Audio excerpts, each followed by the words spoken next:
Delta FM, Municipal 2020. parole de candidat. Bonjour à tous, bienvenue sur Delta FM. Nouveau rendez-vous concernant les élections municipales, rendez-vous politique, car le premier tour des élections, c'est le 15 mars prochain. Parole de candidat, direction Coudekerque-Branche aujourd'hui avec David Bayeul. Bonjour. Bonjour Florence.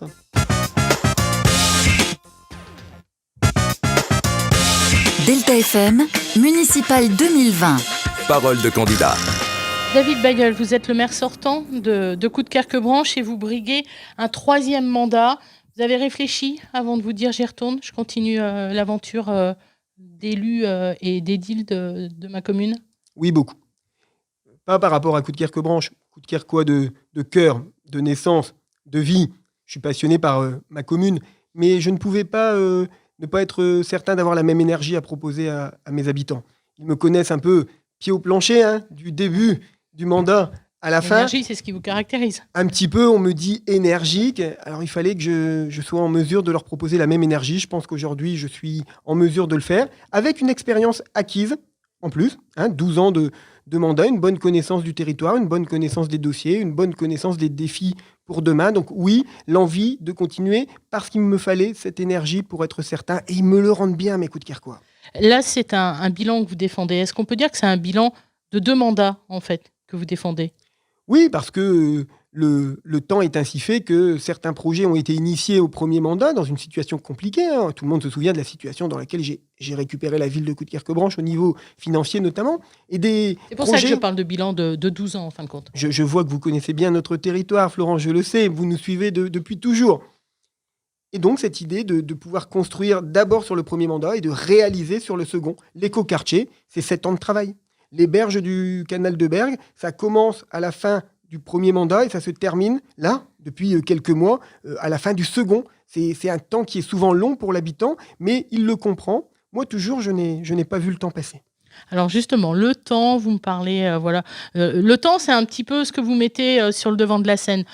Il y a votre premier tract que j'ai dans les mains, je le montre comme ça à la caméra, que vous nous avez donné le jour de l'annonce de votre candidature. Nous n'avons pas vu le temps passer.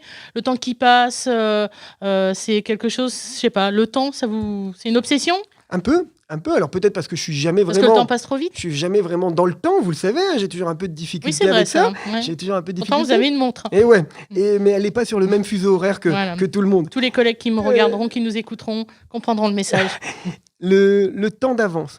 Le temps d'avance, c'est ce qu'on va proposer sur ce programme. C'est-à-dire, on pense que depuis quelques années, évidemment, nous avons réussi à mettre en place une politique d'innovation à Coudekerque-Branche et on est souvent en avance sur notre temps. Et puis, souvenons-nous, quand je suis dans un combat difficile au niveau de la ville de Coudekerque-Branche au premier mandat, j'intitule ma campagne « Il est temps », parce que je pense que le temps est venu de tourner une page. Aujourd'hui, le temps qui était venu de tourner une page, c'est essayer d'obtenir un temps d'avance pour notre commune et de le garder. Vous avez été avant-gardiste pendant plus, on va dire, le deuxième mandat. Le premier, ça vous a permis de vous installer, de revoir un petit peu tous les dossiers. Et puis dans le deuxième, d'installer véritablement, donc celui que vous défendez, d'installer véritablement un programme avant-gardiste. Ça a été dans beaucoup de domaines. La citoyenneté, ça a été dans la restauration scolaire. Bien sûr. Ce sont des choses qui sont importantes aujourd'hui à mettre sur le devant de la scène pour vous? Oui, c'est important, surtout parce que j'espère que ça va faire des petits. Ça veut dire que ce qu'on a vécu à Coudekerque-Branche avec un écoquartier, avec l'agglo au fil de l'eau, avec le 100% bio circuit court dans les cantines, avec nos programmes de citoyenneté, qui font d'ailleurs qu'on est quand même une des villes les plus civiques de la région, mais aussi dans nombre d'autres domaines. L'apprentissage des langues étrangères. On est les premiers à lancer les ateliers linguistiques. Et là, au dernier conseil de ce mandat, on va encore aller plus loin puisqu'on permettra aux enfants qui ont suivi les cours d'anglais de passer une certification universitaire qui s'appelle le Cambridge. Et donc, on va encore plus loin. Vous voyez, l'idée, c'est de conforter ce temps d'avance que Coudekerque-Branche a dans nombre de domaines. Vous les avez trouvées où, toutes ces idées? Parce que, honnêtement, vous avez fait si je prends les derniers mois, vous avez même fait un jeu, des vignettes Panini pour les enfants. Il y a un jeu sur la ville. Enfin, vous avez identifié la ville dans différents domaines, très ludiques parfois. Ça vient d'où? C'est cette envie de créer, cette envie d'innover, de ne pas ressembler à la commune d'à côté? Ça vient surtout du cœur. Ça vient surtout du cœur, Enfin, peut-être plus. Mais non, mais quand on est passionné de sa ville, comme je le suis, j'y on pense. fouille, on cherche. Ben voilà, j'y pense toute la journée. Alors oui, je fais une veille concurrentielle très importante.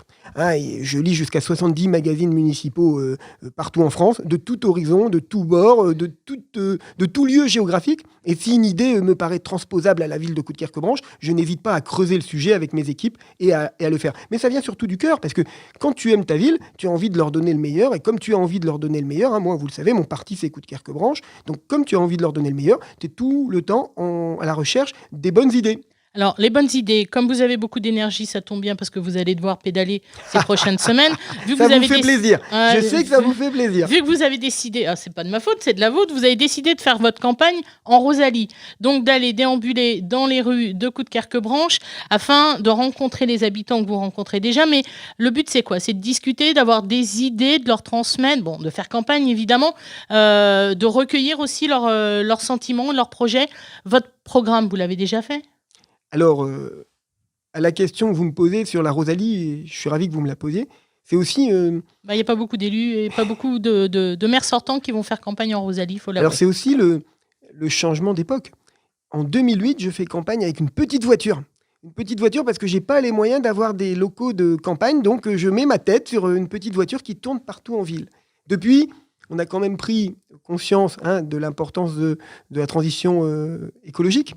Et donc, je reviens 12 ans plus tard, cette fois-ci, je suis sur une Rosalie.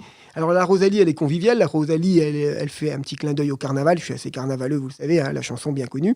Et puis, la Rosalie, elle est là pour faire monter évidemment des habitants dedans, et on passe un petit moment dans le quartier, on fait le tour du quartier, ils me disent directement sur place ce qu'ils veulent. C'est le maire à domicile, c'est le maire au plus près, c'est le maire au pas de la porte. Et c'est toujours plus simple pour l'habitant. Ils vont me montrer l'espace vert qu'on veut requalifier. Mais c'est le candidat qui pédale, c'est pas l'habitant. C'est le candidat qui pédale, bien évidemment. Ok, d'accord. Vous avez quand même, trêve de plaisanterie, vous avez quand même les grandes lignes de votre programme.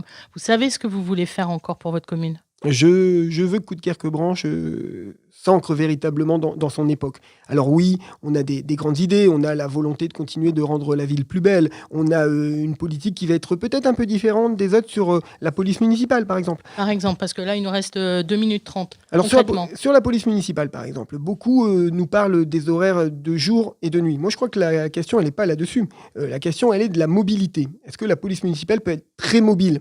On a aujourd'hui un réseau de vidéosurveillance qui quadrille toute la ville. On va lancer, ça sera une grande nouveauté, je pense qu'on sera les premiers là aussi, une nouvelle fois, un petit temps d'avance, le poste de police municipale mobile. Ça veut dire qu'ils vont se déplacer vraiment avec la nécessité de pouvoir rester installés sur place. Je prends un exemple. On a un souci dans un quartier, on a des dépôts d'ordures sauvages récurrents, on a un caillassage. Ça arrive rarement à Coudekerque-Branche, mais pourquoi pas ? Eh bien, au lieu d'envoyer des équipes qui partent du poste de police dans le vieux Coudekerque, qui arriveraient sur ce quartier en faisant des allers-retours régulièrement, pas du tout. Ils vont s'installer avec un poste mobile de police municipale. Et ils vont rester là, comme si la police municipale était à demeure dans ce secteur. Je trouve que c'est encore plus efficace que de faire des brigades jour-nuit, même si elles sont nécessaires. Je peux vous citer également, par exemple, tout ce qui va être apprentissage des enfants.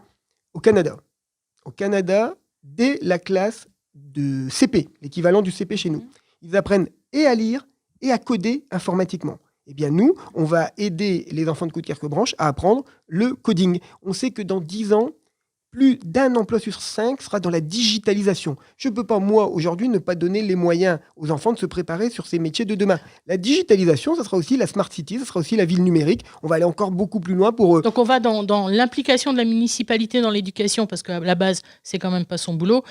On l'a toujours un peu fait à Coudekerque-Branche. Oui, mais de par les ateliers qui sont faits en parallèle, voilà, c'est un peu ça C'est l'idée la philosophie de faire l'école de l'avenir, Il nous reste 30 secondes.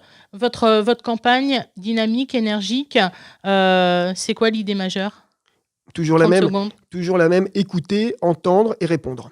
Écouter les habitants, les entendre et leur répondre par des solutions concrètes sur le terrain. Vous le savez, je suis un maire plutôt dans l'efficacité. Et tout ça avec un temps d'avance. Avec un temps d'avance et une Rosalie. Merci beaucoup David Bayeul d'avoir accepté notre invitation sur Delta FM. Interview que vous retrouverez donc en son et en image puisque c'est filmé et que vous retrouverez sur les réseaux sociaux deltafm.fr, la page Facebook notamment. Merci à vous. Merci Delta.